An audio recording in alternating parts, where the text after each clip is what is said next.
सभी भक्तों को राधे राधे, जय श्री कृष्ण। आज छोटा दीपावली नरक चतुर्दशी के नाम से आज का दिन प्रसिद्ध है और सभी लोग पूजा पाठ में लगे हैं और सबको इस दीपावली की हार्दिक शुभकामनाएं देता हूं। और आज अनुष्का पाठक जी से मिलने के लिए एक सज्जन पुरुष आए हुए हैं। मैं उनसे परिचय जानना चाहूँगा और आप लोग भी जानिए कि ये कहाँ से हैं और इनका क्या नाम है। मैं मृत्युंजय उपाध्याय, सिरसिया बुजुर्ग और जूनियर हाई स्कूल में शिक्षक और शिक्षक संकुल का कार्य भी करते हैं और मेरा योग्यता स्नातक है। और अनुष्का पाठक जी से भागवती कथा के संदर्भ में कुछ अर्जन करने के लिए आया हूँ।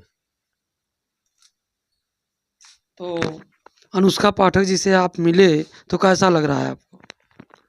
अनुष्का पाठक जी से मिल करके हमको यह लग रहा है जैसे इनके मानसिक पटल पर उस परिवार का अमिट छाप हमको दिखाई दे रहा है और दिव्य आत्माओं से ओतप्रोत और उनके दिव्य आत्माओं का से प्रकाशित हो रही हैं। और क्या मतलब आपका कहाँ कोई ड्यूटी करते हैं कि क्या करते हैं, इसके बारे में थोड़ा। मैं जूनियर हाई स्कूल में शिक्षक पद पर और शिक्षक संकुल पद पर कार्यरत हूँ। मेरे विद्यालय का नाम पड़री मेहदिया जूनियर हाई स्कूल है और मैं नौरंगिया कुशीनगर में कार्यरत हूँ और शिक्षक संकुल के पद पर कार्यरत हूँ। अब अनुष्का पाठक जी से हम जानना चाहेंगे कि हाई स्कूल के मास्टर साहब से आपको मिल करके कैसा लगा? देखिए, हमको मिल करके तो बहुत अच्छा लगा। देखिए भक्तों, कोई कितना भी बड़ा पद पर या कुछ भी हो, लेकिन वो गुरु के सानिध्य में रहकर ही उस पद को प्राप्त करता है, अपने लक्ष्य को प्राप्त कर पाता है। क्योंकि भगवान कृष्ण भी सांदीपनि मुनि के पास गए, हर विद्या को सीखे। भगवान राम भी विश्वामित्र जी के पास गए। मतलब कोई भी हो, भगवान भी पढ़ने के लिए गए हैं और इससे हम लोगों को शिक्षा मिलती है कि हमें गुरु के पास जाना चाहिए, क्योंकि बिना गुरु के हम अपने लक्ष्य को प्राप्त नहीं कर सकते। इसलिए गुरु बहुत पूजनीय होता है, बहुत वंदनीय होता है। इसलिए गुरु जी इतने दूर से चल करके आए हैं, तो मैं इनको अभिनंदन वंदन करती हूँ और बार बार प्रणाम करती हूँ। जय श्री राधे, जय श्री कृष्ण। बहुत सुंदर। तो आप हमारे दर्शकों को कोई एक छोटा सा कुछ संदेश बताइए कि जो संदेश जाए अध्यात्म के तरफ। देखिए, कहा जाता है कि भगवान राम जो मर्यादा पुरुषोत्तम थे, वह गुरु के ही सानिध्य में रह करके ही, गुरु के ही प्रेरणा से वो महान बने।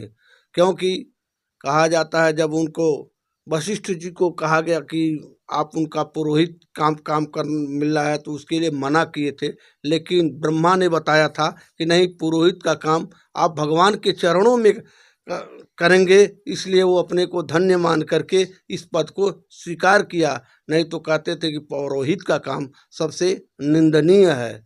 इसलिए, लेकिन पुरोहित नहीं, उन्होंने कहा आज का बिगड़ा हुआ रूप है जिसको पुरोहित को ऊपरे हित कहते हैं, जो गले से ऊपर हित करने वाला। अब पुरोहित जो होता है अंतःकरण से हित करता है, उसे ही पुरोहित कहते हैं। बहुत बहुत धन्यवाद। ये जो त्यौहार हम लोगों का चल रहा है, ये आज कल दीपावली है, तो इस दीपावली के बारे में कुछ बताएं कि दीपावली क्यों मनाया जाता है और ये कब से मनाया जाता है, इसके बारे में कुछ। खास करके तो यह होता है कि नरक चतुर्दशी का आज दिन है, इसलिए मनाया जाता है कि भगवान श्री कृष्ण ने नरकासुर का वध किया था, इसलिए नरक चतुर्दशी के रूप में हम इसको मनाते हैं। और दीपावली इसलिए मनाते हैं, भगवान विजय करके आए और अयोध्यावासी उनके खुशी में दीपदान किए, जश्न मनाए और गीत मंगलचारण हुआ। और औरतें यहाँ तक कि वह प्रसन्न हो गईं कि एक आँख में अंजन नहीं किए, आधा खाए आधा बिना खाए, कोई कुछ मुंह धोया था, कोई मुंह धोया नहीं था। और उनके बिहवल में, प्रेम में इतना आतुर हो गए। जैसे सूरदास की एक पंक्ति मुझे याद आती है कि मधुबन तुम कत रहत हरो, हे मधुबन तुम क्यों हरे भरे हो गए। जैसे गोपियों के वियोग में मधुबन, सब गोपियाँ उनके वियोग में कृष्ण कृष्ण विलाप करती थी, उसका आज भी प्रमाण मिलता है। जो हम लोग शहरी क्षेत्र से चल के आते हैं, जो सुअरा कहते हैं पैंट में लिपट जाता है, उसका आज भी प्रमाण उसको मिलता है कि भगवान के वियोग में लिपट जाता है। और उसी को गोपियाँ उलाहना देती थी ब्रज में कि क्यों कृष्ण से तुमको प्रेम नहीं है, उनके बिना तुम कैसे हरे भरे हो गए हो। इसके लिए मैं भगवान से प्रार्थना करता हूँ कि अनुष्का पाठक और उद्यतम शिखर पर पहुँच करके, और उद्यम करने से ही मृगा शिकार करता है। अगर सोए हुए मृग के मुख में कभी ग्रास नहीं आ सकता। इसलिए कहा जाता है उद्यमे न सिद्ध्यंति कार्याणि न मनोर्थई न सुप्तस्य सिंहस्य प्रविशन्ति मुखे मृगा।